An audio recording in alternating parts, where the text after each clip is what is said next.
What even are graded Pokemon cards? With Pokemon being so popular right now at the moment, there's a lot of new people coming into the hobby that might be wondering just what is graded cards and what is the purpose for it. A graded card is basically when you take a normal card called a raw card, sending it to a grading company that will evaluate the condition of the card, give it a grade, and put it in a plastic case showing the grade. The grades giving out are usually between 1 and 10, with some exceptions that I will touch upon later. So who do you grade with? Which company? Well, at the moment, there's the big three. It's PSA, the most popular one. There's Beckett, and there's also CGC. So why are people grading cards? Well, the biggest reason for it is to increase the monetary value of the card. Of course, this is not everyone's reason for grading.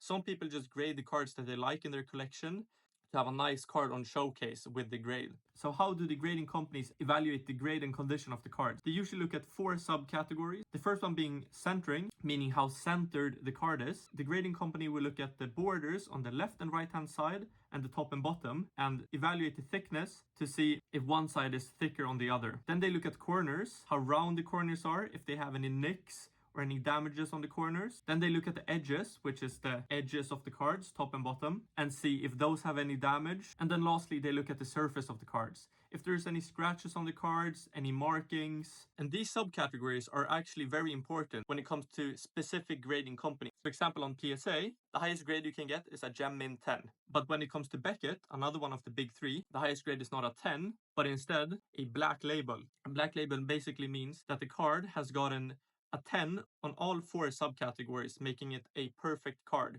Then there's also the grading standards of the different companies. Some companies are very harsh when they grade.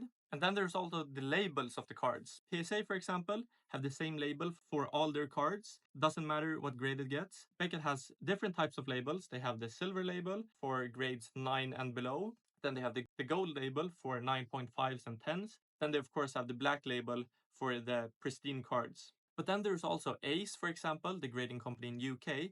They have specific design labels for each card, handmade. And these labels usually try and match the aesthetic of the cards. I don't know if you can see this here. I'll put one up on the screen so you can see. If you grade with a more niche grading company that might not be as popular, don't expect when a card to get a 10 to be valued on the same level as a PSA 10, for example. This is just because PSA has such a monopoly on graded cards, especially when it comes to Pokemon cards, that it's hard to match their value if you're not one of the big three. And that's a quick guide to how graded cards work. Soon I will be posting a video on how to actually grade your cards, and that will be with Beckett because that's the most viable option for me as a European.